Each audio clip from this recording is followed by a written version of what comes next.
Hello friends, कैसे हैं आप लोग। हम लोगों का जो नेक्स्ट हॉट टॉपिक है वो है इसरो एंड डीआरडीओ से रिलेटेड जितने भी इंपॉर्टेंट क्वेश्चन है उसको हम लोग इस वीडियो में कवर करेंगे।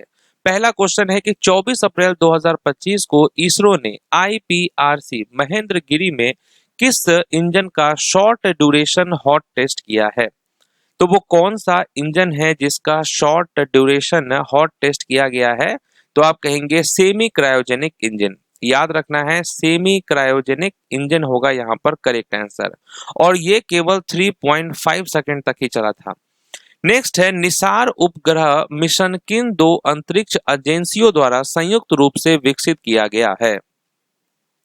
तो ये कौन से दो अंतरिक्ष एजेंसियां हैं जिनके द्वारा संयुक्त रूप से विकसित किया गया है। तो आप कहेंगे ISRO and NASA. Okay, right answer ISRO and NASA होगा आपका।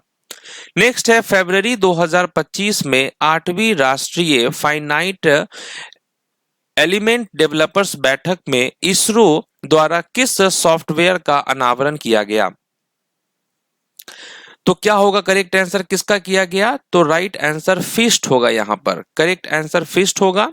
इसका हम लोग एक्सप्लेनेशन देखते हैं कि इसरो ने फरवरी 2025 में आईआईटी हैदराबाद में आयोजित NAFEDO8 सम्मेलन में finite element analysis of structure software का नवीन संस्करण प्रस्तुत किया है। तो ये जो फिस्ट है इसका फुल फॉर्म भी आपको याद रखना है, finite element analysis of structures. Next है, किस परीक्षण ने गगनयान क्रू मॉड्यूल के लिए पैराशूट आधारित विश्लेषण प्रणाली के सफल एंड टू एंड प्रदर्शन को चिन्हित किया है। तो यहां पर क्या होने वाला है करेक्ट आंसर। तो वो कौन सा परीक्षण है। तो राइट आंसर होगा integrated air drop test. Correct answer integrated air drop test. ISRO द्वारा विकसित ठोस रॉकेट मोटरों के लिए विश्व का सबसे बड़ा वर्टिकल प्रोपेलेंट मिक्सर लगभग कितने वजन का है। तो इसका वेट पूछा जा रहा है कि कितना जो है इसका वजन है। तो आप कहेंगे 150 टन। राइट आंसर 150 टन का होगा। इसरो के अध्यक्ष के अनुसार भारत किस वर्ष तक मलबा मुक्त अंतरिक्ष मिशन हासिल करने का लक्ष्य रखता है। तो ये कब तक जो है रखने का टारगेट किया गया है, 2030 तक। इसरो के जो अध्यक्ष ने उन्होंने घोषणा किया कि भारत 2030 तक डर्बिस फ्री स्पेस मिशन हासिल करेगा। आईआईटी मद्रास और इसरो द्वारा विकसित IRIS चिप किस प्रोसेसर आर्किटेक्चर पर आधारित है। तो ये कौन सा प्रोसेसर आर्किटेक्चर है जिस पर ये आधारित है। तो आप कहेंगे शक्ति। राइट आंसर शक्ति हो जाएगा। ठीक है, इरिस चिप आईआईटी मद्रास और इसरो द्वारा विकसित की गई है जो शक्ति प्रोसेसर पर आधारित है और इसमें RISC V instruction set architecture का उपयोग किया गया है। निसार मिशन को किस लॉन्च वाहन से प्रक्षेपित करने की योजना है। निसार जो मिशन है उसको किस लॉन्च वाहन से जो है प्रक्षेपित करने की योजना है। तो आप कहेंगे GSLV F-16। Okay, right answer GSLV F-16 हो जाएगा। और कहां से होगा। तो सतीश धवन अंतरिक्ष केंद्र से लॉन्च करने की योजना है। 2025 में HAL ने SSLV निर्माण के लिए इसरो से कितने रुपए का TOT समझौता प्राप्त किया है। तो कितने रुपए का ये TOT समझौता है जिसको प्राप्त किया है। तो आप कहेंगे 511 करोड़। राइट आंसर 511 करोड़ हो जाएगा। TOT का फुल फॉर्म भी आपको याद रखना है, टेक्नोलॉजी ट्रांसफर। भारतीय सशस्त्र बलों के लिए क्लोज क्वार्टर बैटल कार्बाइन विकसित करने के लिए किन दो संगठनों ने सहयोग किया है। तो किन दो संगठनों ने सहयोग किया है। तो आप कहेंगे DRDO एंड भारत फोर्ज होगा यहाँ पर करेक्ट आंसर। DRDO और भारत फोर्ज ने मिलकर ही भारतीय सशस्त्र बलों के लिए क्लोज क्वार्टर बैटल कार्बाइन विकसित की है। 17 मार्च 2025 को IIT मद्रास में नए शोध केंद्र का उद्घाटन किसने किया है। नए शोध केंद्र का जो उद्घाटन है वो किसने किया है। तो V नारायण ने किया है। इसरो के जो अध्यक्ष हैं V नारायण, उन्होंने ही 17 मार्च 2025 को IIT मद्रास में एक नए अनुसंधान केंद्र का उद्घाटन किया है। नेक्स्ट है स्मॉल सैटेलाइट लॉन्च व्हीकल के निर्माण के लिए किस कंपनी ने इसरो, इन स्पेस और एनएसआईएल के साथ साझेदारी की है? तो किसने किया है साझेदारी? तो आप कहेंगे हिंदुस्तान एरोनॉटिक्स लिमिटेड ने किया है। एचएएल ने यानी हिंदुस्तान एरोनॉटिक्स लिमिटेड ने इसरो और इन स्पेस और एनएसआईएल के साथ मिलकर स्मॉल सैटेलाइट लॉन्च व्हीकल के निर्माण के लिए साझेदारी की है। भारत के प्रस्तावित अंतरिक्ष स्टेशन का नाम क्या है? What is the name of India's proposed space station? इसका नाम क्या है? तो आप कहेंगे भारतीय अंतरिक्ष स्टेशन। राइट आंसर भारतीय अंतरिक्ष स्टेशन। चंद्रयान 5 मिशन इसरो द्वारा किस देश की अंतरिक्ष एजेंसी के सहयोग से घोषित किया गया है? तो वो कौन सा देश है? तो राइट आंसर जापान हो जाएगा। चंद्रयान 5 मिशन को इसरो और जापान की अंतरिक्ष एजेंसी जिसका नाम है GAX है उसके सहयोग से विकसित करने की योजना है। जुलाई 2025 में लॉन्च किया गया वह कौन सा मिशन है जो नासा और इसरो के बीच पृथ्वी अवलोकन के लिए अंतर्राष्ट्रीय सहयोग को दर्शाता है? तो ये कौन सा मिशन है जो नासा और इसरो के बीच पृथ्वी अवलोकन के लिए अंतर्राष्ट्रीय सहयोग को दर्शाता है? राइट आंसर निसार मिशन हो जाएगा करेक्ट आंसर। ठीक है, निसार मिशन आपको याद रखना है। नेक्स्ट है GSAT 7R उपग्रह भारत के किस अंतरिक्ष केंद्र से लॉन्च किया गया था? Okay, GSAT 7R satellite was launched from which space centre in India? और इसका नाम है Satish Dhawan space centre, Sriharikota. Okay, DRDO ने 23 अगस्त 2025 को किस रक्षा प्रणाली का पहला उड़ान परीक्षण किया है? ओके, DRDO ने कब किया? 23 अगस्त 2025 को किस रक्षा प्रणाली का पहला उड़ान परीक्षण किया है? इसका नाम है integrated air defence weapon system. याद रखना है integrated air defence weapon system. ISRO ने किस वर्ष को गगनयान वर्ष घोषित किया है? ठीक है, तो इसरो ने जो है किस वर्ष को गगनयान वर्ष घोषित किया है?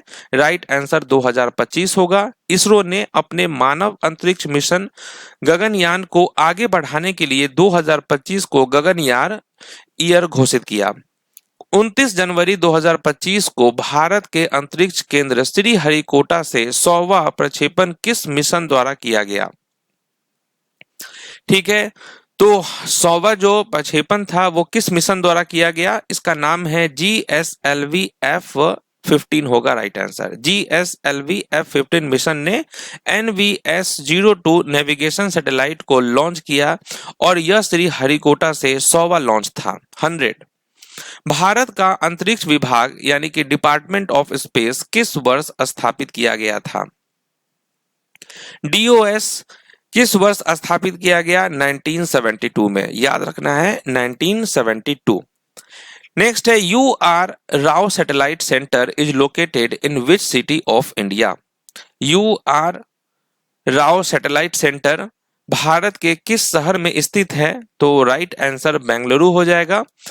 ठीक है, तो UR राव सैटेलाइट सेंटर जो है जो इसरो का प्रमुख सैटेलाइट निर्माण केंद्र है जो कि बेंगलुरु में स्थित है। 1969 से पहले इसरो का पुराना नाम क्या था? इसका जो पुराना नाम था उसका क्या नाम था? तो आप कहेंगे इंको स्पार होगा correct answer.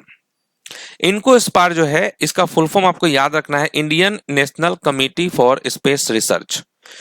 Indian Space Research Organisation यानी कि इसरो का हेडक्वार्टर कहाँ है? इसरो का हेडक्वार्टर आप जानते हैं बेंगलुरु कर्नाटक में है। 1975 में लॉन्च किया गया भारत का पहला उपग्रह कौन सा था? फर्स्ट सैटेलाइट जो है उसका नाम क्या है?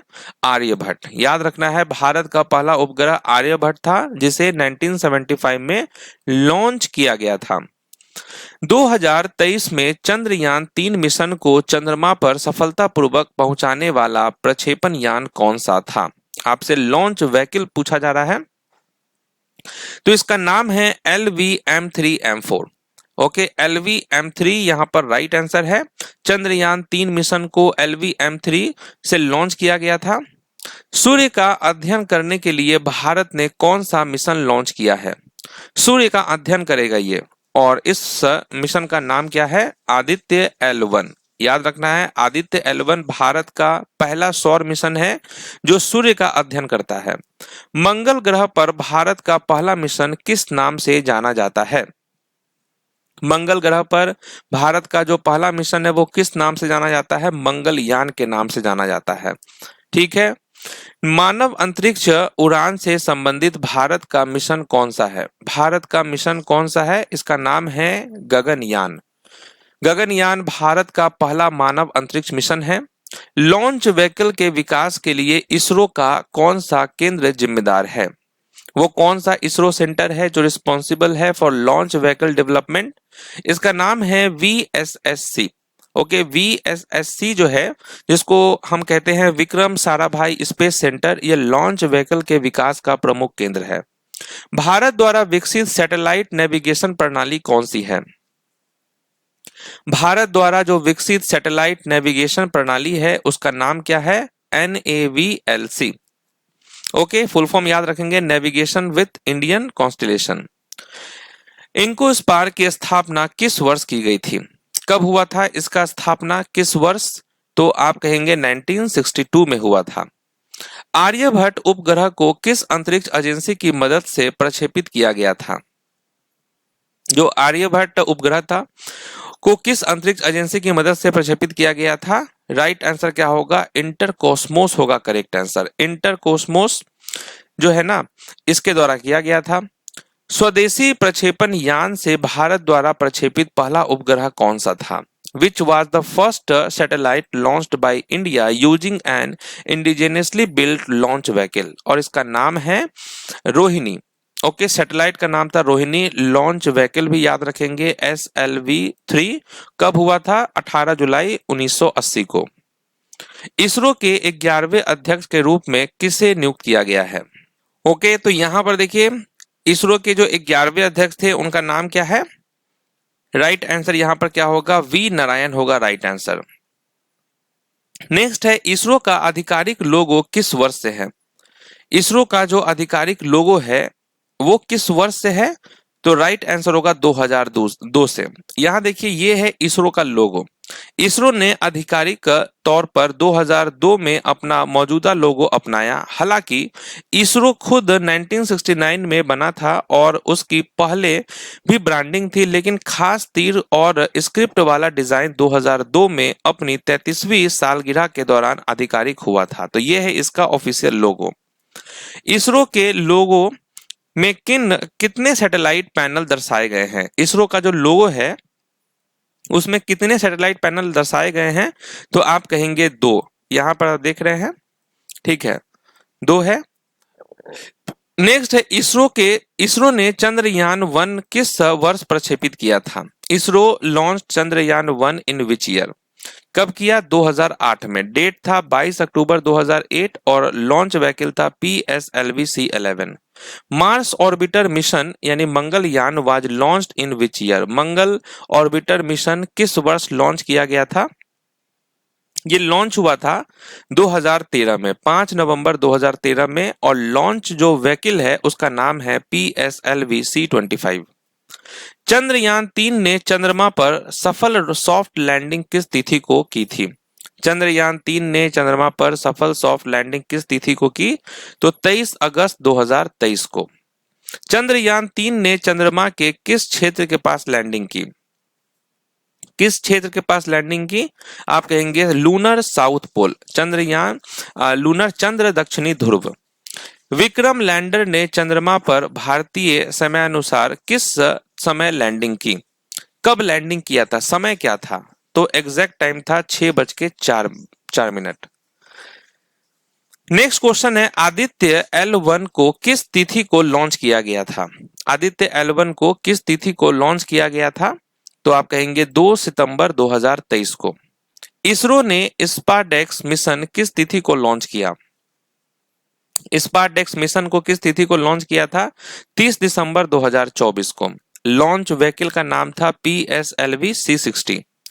भारत में राष्ट्रीय अंतरिक्ष दिवस कब मनाया जाता है? भारत में राष्ट्रीय अंतरिक्ष दिवस कब मनाया जाता है? 23 अगस्त को मनाया जाता है। भारत ने जो है पहला नेशनल स्पेस डे 23 अगस्त 2024 को मनाया, जो चंद्रयान 3 की चंद्रमा पर सफल लैंडिंग की याद में मनाया जाता है। 2025 में कौन सा स्पेस एक्स मिशन अंतरिक्ष यात्रियों को पृथ्वी के ध्रुवीय क्षेत्रों के ऊपर से ले जाएगा? यहां पर क्या होगा, कौन सा वो स्पेस एक्स मिशन है? तो आप कहेंगे फ्रेम 2 मिशन। ओके, ये जो फ्रेम 2 स्पेस एक्स का एक विशेष मिशन है जो अंतरिक्ष यात्रियों को पृथ्वी के ध्रुवीय क्षेत्रों के ऊपर से उड़ान कराएगा। इसरो और नासा द्वारा संयुक्त रूप से विकसित निसार उपग्रह का मुख्य उद्देश्य क्या है? ये काफी इंपॉर्टेंट क्वेश्चन है कि इसका मुख्य उद्देश्य क्या है। तो आप कहेंगे earth observation and climate monitoring, पृथ्वी अवलोकन और जलवायु निगरानी इसका मुख्य उद्देश्य है। नेक्स्ट है एक्सोम मिशन 4 के तहत अंतरराष्ट्रीय अंतरिक्ष स्टेशन पर जाने वाले पहले भारतीय अंतरिक्ष यात्री कौन है? तो इनका नाम है शुभांशु शुक्ला। नासा की अंतरिक्ष यात्री सुनीता विलियम्स मार्च 2025 में पृथ्वी पर लौटी। उन्होंने अंतरिक्ष में कुल कितने दिन बिताए? सुनीता विलियम्स को आप जानती होंगे, तो उन्होंने अंतरिक्ष में कुल कितने दिन बिताए? तो 608 डेज। आप समझ सकते हैं कि सुनीता विलियम्स ने अपने विभिन्न मिशनों के दौरान कुल 608 दिन अंतरिक्ष में बिताए। 2025 में आईआईटी मद्रास में Shri S Ram Krishnan centre of excellence का उद्घाटन किसने किया?